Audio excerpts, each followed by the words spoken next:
Halo, kami dari kelompok 2 akan menjelaskan mengenai pasar modal.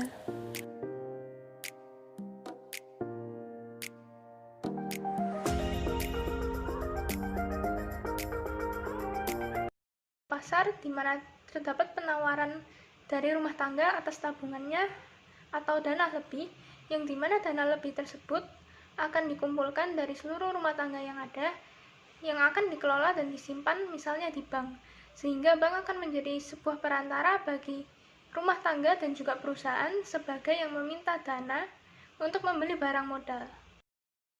Tujuan pasar modal ada dua. Yang pertama, untuk memberikan kesempatan terhadap masyarakat dalam meningkatkan pertumbuhan ekonominya. Dan yang kedua, untuk memberikan kesempatan terhadap masyarakat untuk turut serta mempunyai perusahaan sehingga bisa menikmati hasilnya, yaitu laba. Pasar modal juga memiliki beberapa fungsi. Dan fungsinya yang pertama, yaitu pasar modal itu bisa untuk menambah modal. Dan yang kedua, di mana pasar modal ini bisa memeratakan pendapatan. Yang ketiga, itu bisa menciptakan tenaga kerja. Dan juga pasar modal ini bisa menjadi sarana meningkatkan pendapatan negara. Yang keempat, di mana pasar modal itu bisa sebagai indikator perekonomian suatu negara dan juga bisa membandingkan suatu perusahaan-perusahaan yang ada di negara itu. Dan yang terakhir, di mana pasar modal itu bisa meningkatkan produksi. Nah, setelah kita membahas tentang apa sih fungsi dari pasar modal, sekarang saya akan menjelaskan tentang peran pasar modal.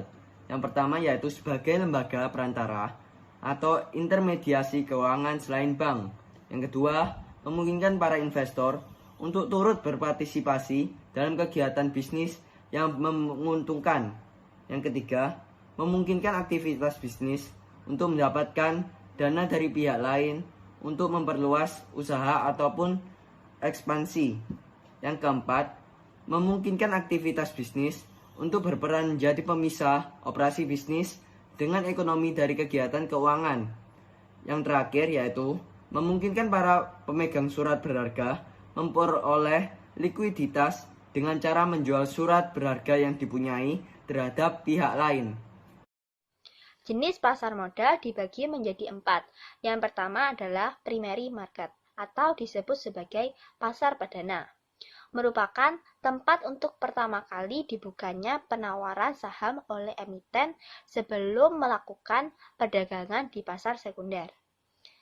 Juga merupakan pasar di mana efek-efek yang diperdagangkan untuk pertama kalinya sebelum dicatatkan di bursa efek. Yang kedua adalah secondary market atau disebut sebagai pasar sekunder. Merupakan tempat perdagangan saham yang sudah melalui masa penawaran di pasar perdana. Dan pasar dari efek yang telah dicatatkan di bursa.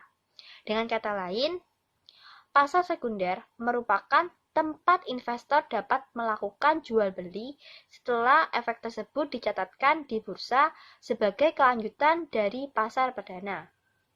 Yang ketiga adalah swap market, tempat perdagangan saham di luar bursa. Juga disebut sebagai OTC, over the counter, yang merupakan sarana transaksi jual beli efek antara anggota bursa serta investor dan harga dibentuk oleh market maker. Yang keempat adalah forward market. Merupakan wujud dari perdagangan efek antar pemegang saham maupun proses pemindahan saham antar pemegang saham dengan jumlah nominal yang cukup besar. Bursa Efek Indonesia. Apa sih Bursa Efek Indonesia itu? Jadi, Bursa Efek Indonesia atau yang bisa disebut Indonesia Stock Exchange adalah pihak yang menyelenggarakan dan menyediakan sistem sebagai sarana untuk mempertemukan penjual dan pembeli efek-efek pihak lain dengan tujuan memperdagangkan efek yang dimiliki mereka. Maksudnya, jika suatu perusahaan yang menjualkan pasar modal dalam bentuk saham, itu akan dipertemukan dengan suatu pihak yang ingin membeli saham. Jadi Bursa Efek Indonesia ini merupakan perantara. Dan Bursa Efek Indonesia ini terbentuk di mana adanya penggabungan dari Bursa Efek Jakarta dengan Bursa Efek Surabaya, sehingga operasionalnya itu bisa efektif. Oke, untuk contoh perusahaan yang ada terdaftar pada Bursa Efek Indonesia, yang pertama adalah First Media, di mana First Media di bawah naungan oleh Lipo Group itu mereka menjual pasar modal dalam bentuk saham dan juga dalam bentuk obligasi. Di sana mereka termasuk dalam primary market, di mana mereka menjual dan penawaran itu langsung secara perdana dan juga untuk transaksinya secara langsung dengan para pembelinya. Untuk contoh pasar modal yang terdaftar di Nasdaq AS, itu di mana ada Coca-Cola, di mana mereka merupakan pasar modal yang menjual dalam bentuk saham dan juga mereka menjual dalam bentuk reksadana yang terdaftar pada VTSMX. Ya, dalam pencatatan saham, perusahaan harus memenuhi syarat sebuah bursa saham agar saham mereka dapat diperdagangkan di sana. Ini karena saham ini akan diperjualbelikan tanpa diperiksa keabsahannya, atau dengan kata lain, tanpa due diligence lagi. Bursa harus melakukan due diligence untuk publik. Investasi di Bursa Efek Indonesia itu memiliki ketentuan standar syarat minimum, yaitu setidaknya harus memiliki 100 saham.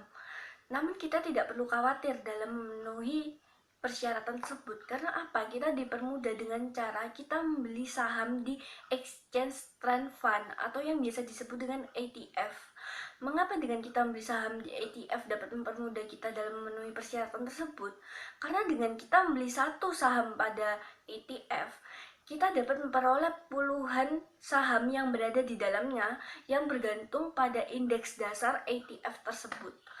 Contohnya tuh ETF reksadana Premier LQ45. Sehingga hanya cukup membeli satu saham dari LQ45 tersebut, kita akan memperoleh sebanyak 45 saham yang bergantung pada pergerakan harga ke-45 yang menjadi anggota dari LQ45 tersebut. Beberapa investasi yang ada di Bursa Efek Indonesia, yang pertama adalah saham, yaitu surat berharga yang menunjukkan bukti kepemilikan atas suatu perusahaan yang dimana pada akhir tahun periode akan mendapatkan keuntungan perusahaan dalam bentuk dividen. Yang kedua adalah reksadana, yaitu wadah atau pengelolaan dana bagi para investor untuk berinvestasi dalam instrumen-instrumen yang ada dalam pasar modal, yang dimana dana tersebut akan dikelola oleh manajer investasi untuk diinvestasikan. Yang ketiga adalah surat utang atau obligasi, yaitu surat utang jangka panjang yang dapat dipindah tangankan yang berisi janji dari pihak yang menerbitkan surat utang atau obligasi untuk membayar bunga dalam periode tertentu dan melunasi utang pokok sesuai dengan waktu yang telah ditetapkan bagi pihak yang membeli obligasi tersebut. Exchange Traded Fund.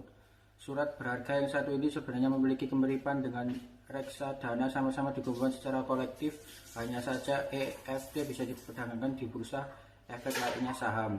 5. Derivatif. Selanjutnya ada pula surat berharga dalam bentuk derivatif.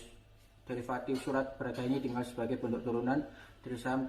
Terdapat dua jenis derivatif yang bisa kamu temukan di pasar modal Indonesia, yaitu warrant dan right. Stock Exchange didirikan tahun 1792. Bursa Efek New York NYSE dijuluki The Big Board, adalah bursa saham Amerika di sebelah Wall Street di distrik keuangan Lower Manhattan di New York City. Sejauh ini bursa saham terbesar di dunia berdasarkan kapitalisasi pasar dari perusahaan-perusahaan terdaftarnya sebesar 30,1 triliun US dollar per Februari 2018. Menurut data 2019 dari Gallup, lebih dari 54% orang Amerika telah berinvestasi dalam saham yang terdaftar di NYSE. NYSE sendiri menyumbang sekitar 40% dari kapitalisasi pasar saham dunia. Investasi di New York Stock Exchange. Agar dapat dicatat dalam New York Stock Exchange atau bursa saham New York, sebuah perusahaan mesti telah menerbitkan setidaknya 1 juta saham seharga 100 juta US dollar dan mesti telah mendapatkan lebih dari 10 juta US dollar dalam 3 tahun terakhir. Hal lain yang menarik adalah minimum pembelian saham di New York Stock Exchange adalah 1 lembar saham. Beberapa saham yang dapat dibeli di New York Stock Exchange. Yang pertama Apple, Amazon, Nike, Starbucks, McDonald's, Johnson & Johnson, Twitter, Facebook, Google, Exxon, dan Uber. Beberapa contoh pasar modal terbesar di dunia. Yang pertama itu ada NASDAQ yang berasal dari Amerika Serikat, dan yang kedua itu ada Tokyo Stock Exchange yang berasal dari Jepang, dan yang ketiga itu ada Shanghai Stock Exchange yang berasal dari Tiongkok.